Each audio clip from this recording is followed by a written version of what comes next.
But the root of the problem, once again, is that in the worldview of the simulation hypothesis, the gods are hidden behind a veil of ignorance. They exist in a kind of Kantian noumenal realm. We posit their existence, yet we can know nothing useful about them.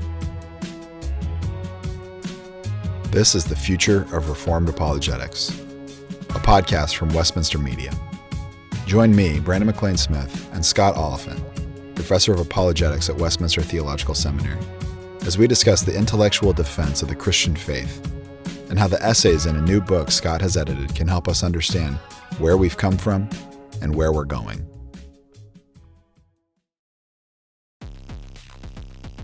"25 years ago, Keanu Reeves followed a white rabbit, took the red pill, and bullet-timed his way into countless memes, catchphrases, and late-night dorm room arguments. What if what we think is reality is all just a simulation? Although The Matrix popularized the notion of reality as superficial, the underlying simulation theory isn't new at all.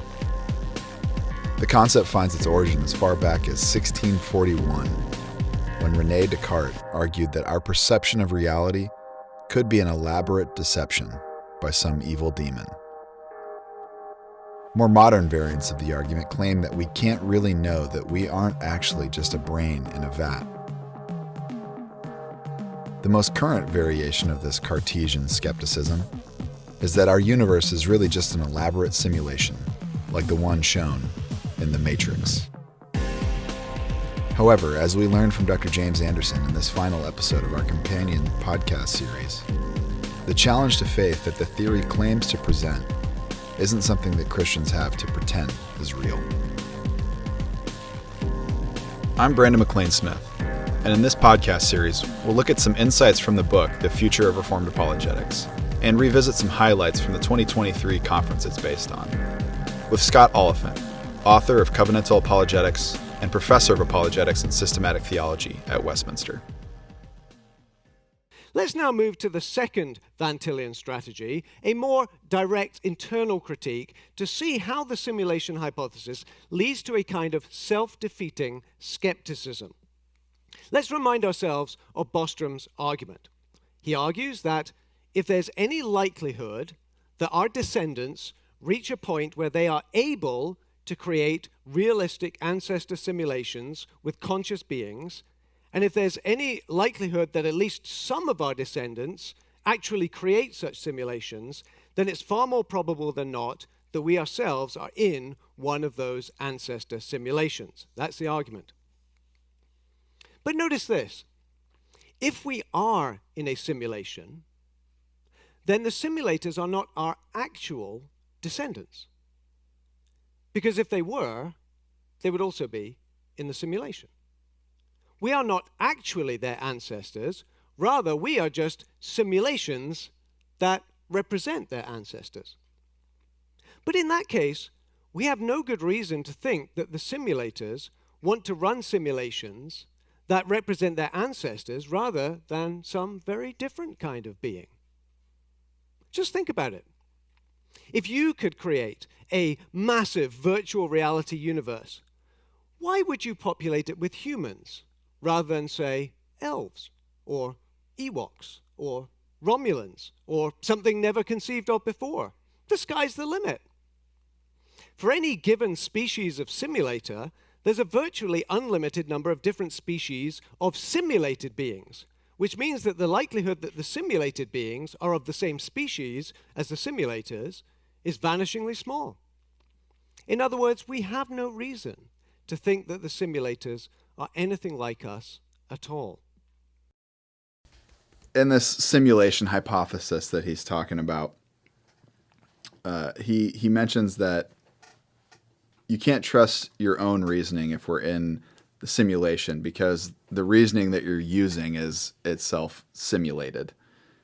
And as far as the apologetic method of Van Til goes, is this a good demonstration of the fact that covenantal apologetics is not just a shouting match where we project our presuppositions against our debate partners, And if so, what did you think of Anderson's argument here as an internal critique? Yep. I think Dr. Anderson did a fine job of showing us a current conundrum that's been out there. A simulation hypothesis is not that much different than the brain in the vat thesis that's been around for so long.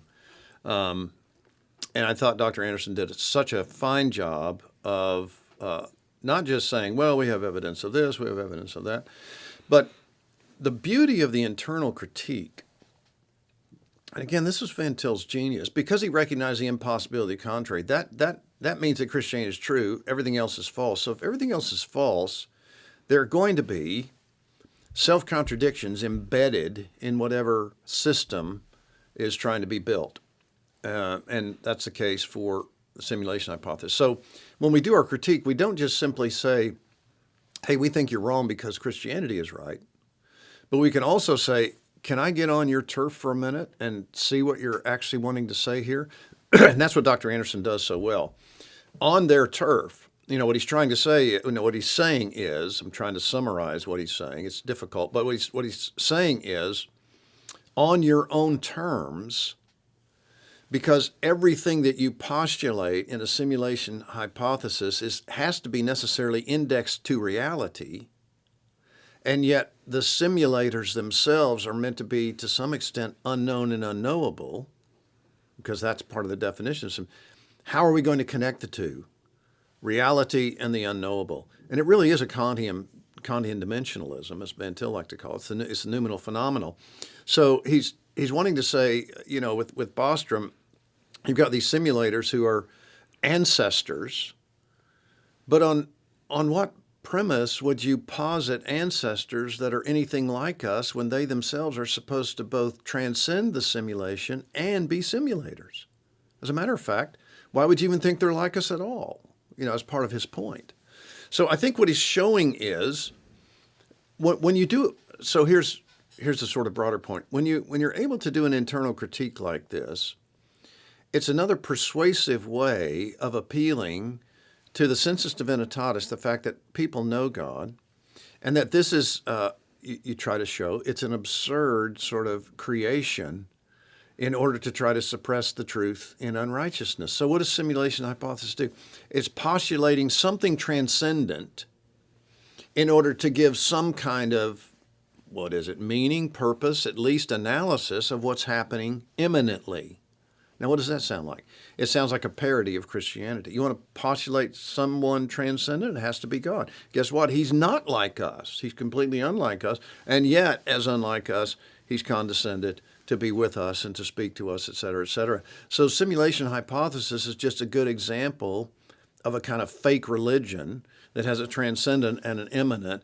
But Anderson's point, you can't make sense of either one, neither the transcendent nor the immanent. It's falling in, it's caving in on itself. It's akin to, I can't quote it right now, but you're familiar maybe with Darwin's doubt.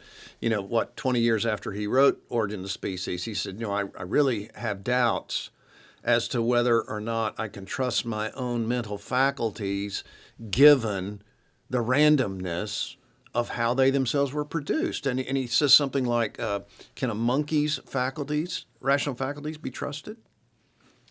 Absolutely the right question. So what he's saying there is, my own system falls in on itself because I've developed it according to this randomness, and if that's the case, then I can't trust the faculties that actually developed. So what happened? It's suicide.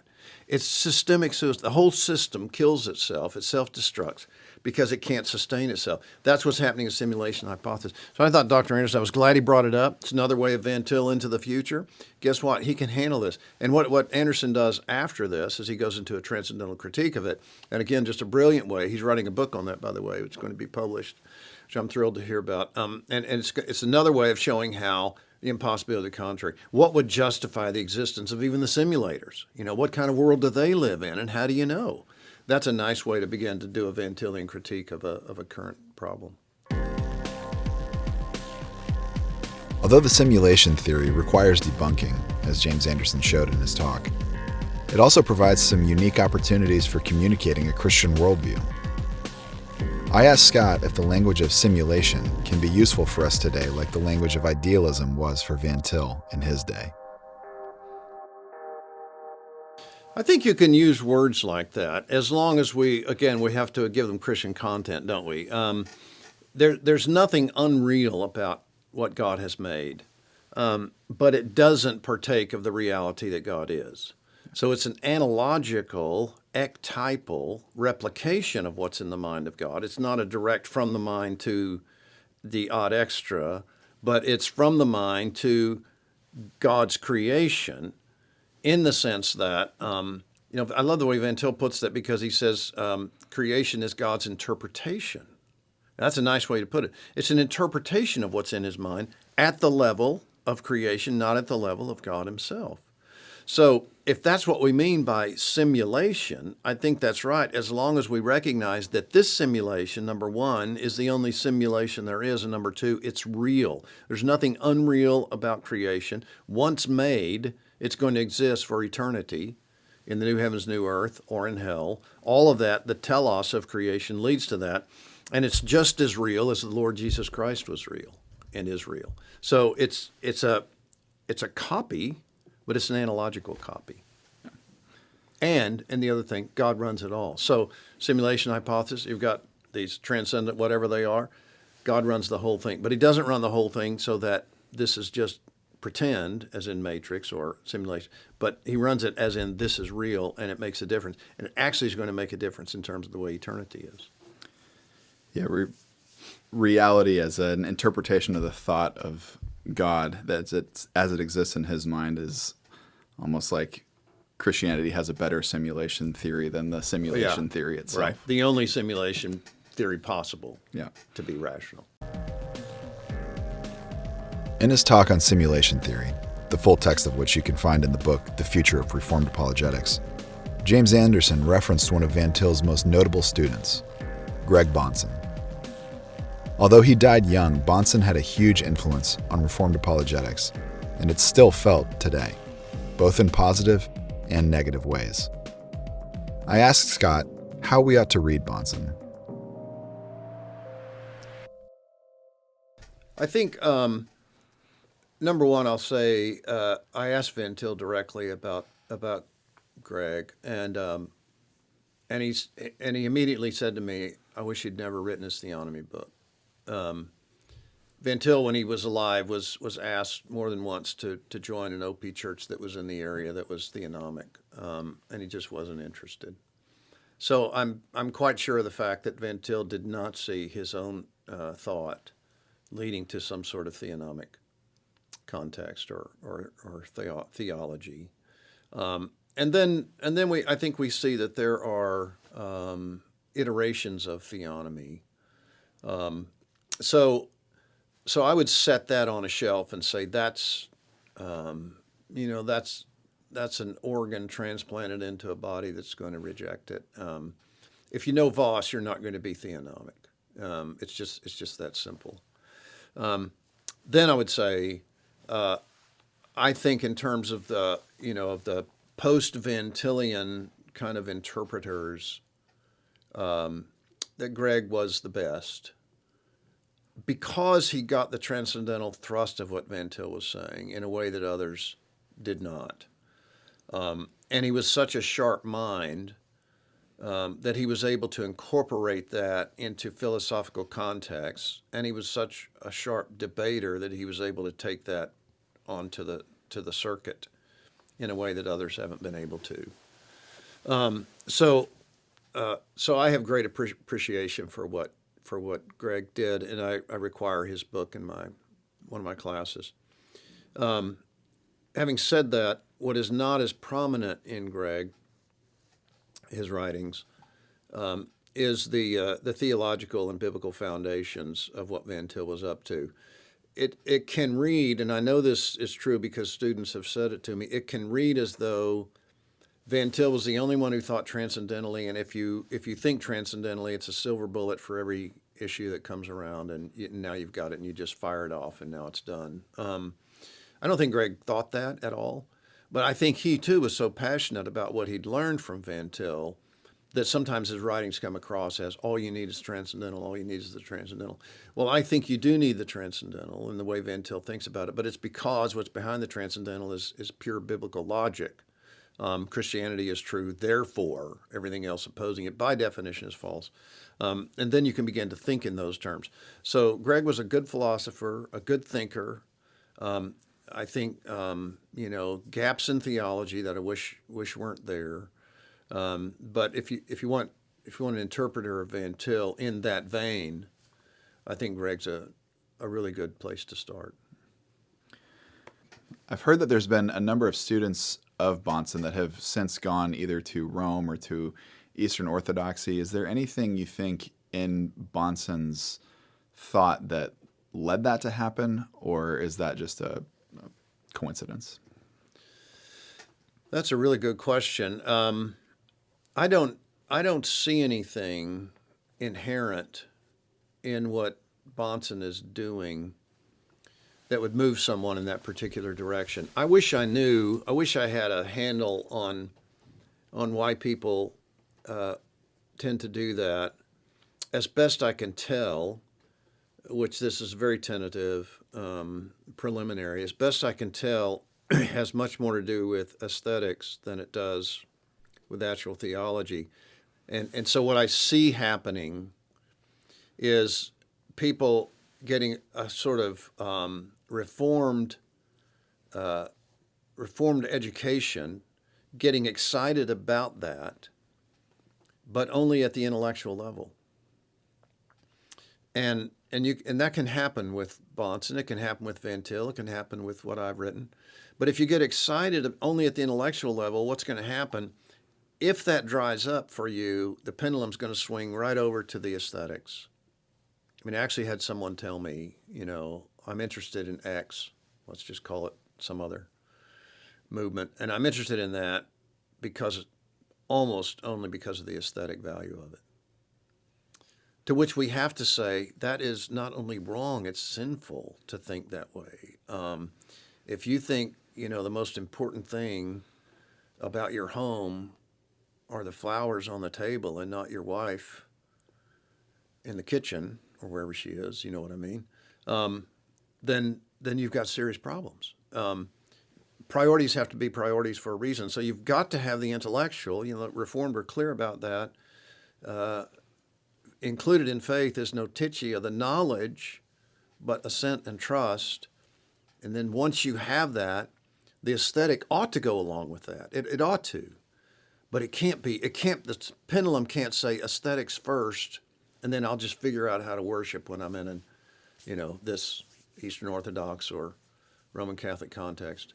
So I can see, let me give you another example outside of our context. I knew a man, no, I didn't. I knew of a man, a good bit about the man, who people would say back in my day was one of the brightest, smartest professors at Dallas Theological Seminary.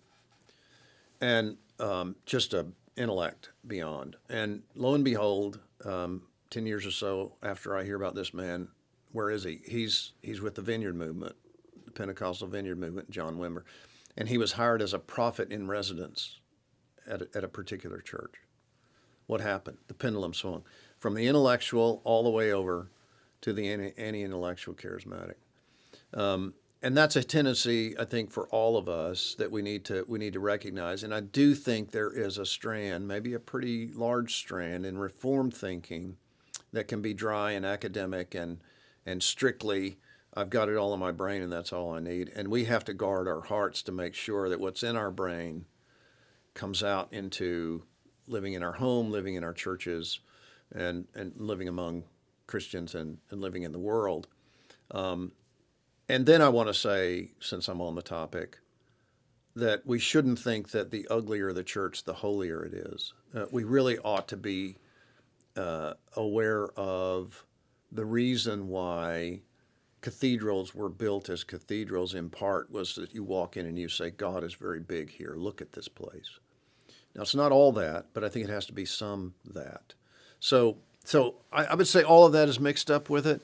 There has been a dryness to some Reformed theology. People would call it, dead orthodoxy. Dr. Gaffin used dead orthodoxy is no orthodoxy. And he's right about that, because if it's dead, it's not orthodox. Because orthodox has to lead to orthopraxis, and it has to lead to the reality that we love the world and because of God who made it, and we see the beauty in the world, and that ought to be reflected in our homes and in our churches. And Schaeffer was really good on some of this, partly because of his wife. Edith was just a stickler about the beauty of things. And, you could go overboard on that too, but trying to make both important in the Christian life, I think, ought to be a priority for us. As Christians labor to commend and defend the beauty and truth of the gospel, it is essential that we cling to the revelation that God has given of himself in his word and fulfilled in his Son, Jesus Christ. That's what a Reformed apologetic is about. If you're interested in learning more about the theology we've been discussing in this series, visit wtspress.com/future to order a copy of the book, The Future of Reformed Apologetics. And if you're new to Reformed Apologetics, you can't do better than to check out Scott's classic book, Covenantal Apologetics, or the books and essays by any of the authors we've talked about on this show. This episode was hosted by Brandon McLean Smith. It was produced by Brandon McLean Smith, Josh Curry, and Jimmy Atkins. Special thanks to Paul Queeram, Jonathan Brack, and Josiah Pettit. This podcast is a production of Westminster Media. If you enjoyed today's episode, please visit wts.edu/give to find out how you can support broadcasts and publications like this one as a part of Westminster's mission to train specialists in the Bible for the future of Christ's Church. Thank you for listening.